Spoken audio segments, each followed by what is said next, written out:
महाराष्ट्र की सियासत में 16 विधायकों के अयोग्यता के मामले पर हर किसी की नजरें बनी हुई हैं। लगातार विपक्ष की तरफ से यही बयानबाजी की जा रही है कि जल्द ही महाराष्ट्र में शिंदे सरकार गिरती नजर आएगी इनके विधायकों के अयोग्य ठहराए जाने के बाद से, और समीकरण बदल जाएंगे महाराष्ट्र के। कोई कह रहा है राष्ट्रपति शासन लगता नजर आएगा, तो कोई कह रहा है कि बीजेपी एनसीपी की मदद लेती नजर आएगी। लेकिन इन सब के बीच जब सुनवाई हो रही थी महाराष्ट्र मामले के मुद्दे को लेकर, कोर्ट के अंतर्गत जिस तरीके 16 विधायकों का मामला न्यायाधीश पीठ के सामने रखा था कपिल सिब्बल ने, वो चौंकाने वाला था। दरअसल उद्धव गुट ने महाराष्ट्र के तत्कालीन राज्यपाल भगत सिंह कोश्यारी की ओर से साल 2022 में एकनाथ शिंदे को मुख्यमंत्री के रूप में शपथ दिलाने के फैसले पर भी सवाल उठाया था। मुख्यमंत्री न्यायाधीश डीवाई चंद्रचूड़ की अध्यक्षता वाली 5 जजों की बेंच के समक्ष ठाकरे गुट की ओर से पेश सीनियर एडवोकेट कपिल सिब्बल ने कहा कि तत्कालीन राज्यपाल ने अपनी संवैधानिक जिम्मेदारी से परे जाकर काम किया। सिब्बल ने यह भी कहा था कि हर कोई जानता है कि जब राज्यपाल ने एक व्यक्ति को सुबह सुबह मुख्यमंत्री पद की शपथ दिलाई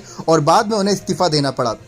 उन्होंने यहां पर बीजेपी नेता देवेंद्र फडणवीस का जिक्र किया था, जिन्हें साल 2019 में शपथ लेने के 80 घंटे के भीतर ही पद से इस्तीफा देना पड़ा था। सिब्बल ने कहा कि तत्कालीन राज्यपाल किसी व्यक्ति को मुख्यमंत्री के रूप में कैसे शपथ दिला सकता है, वो भी ये जाने बिना कि वह सदन में बहुमत हासिल कर सकता है या नहीं।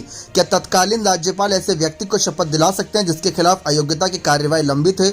उन्होंने कहा कि तत्कालीन राज्यपाल ने अपने संवैधानिक जिम्मेदारी से परे काम किया था। साथ ही कहा कि दुर्भाग्य से तत्कालीन राज्यपाल ने देश की राजनीति में सक्रिय रूप से भाग भी लिया था। सिब्बल ने अदालत से अनुरोध करके कहा कि महाराष्ट्र विधानसभा के अध्यक्ष को 7 दिनों के भीतर बागी विधायकों के खिलाफ लंबित अयोग्यता कार्यवाही पर फैसला करने का निर्देश दिया जाए। लेकिन तब से लेकर लगातार मामले में सुनवाई चली, फिर उसके बाद कई चौंकाने वाली बातें और निकलकर सामने आई।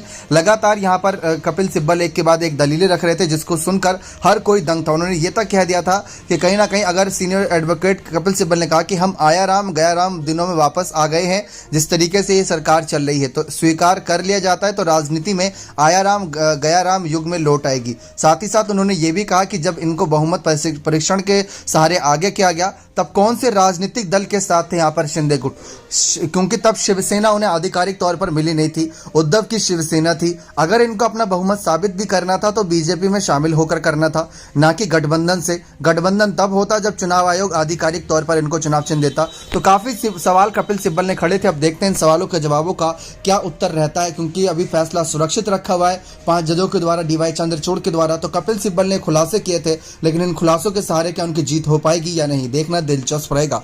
बने रहे चैनल के साथ ऐसी और तमाम जानकारियों के लिए बहुत बहुत धन्यवाद।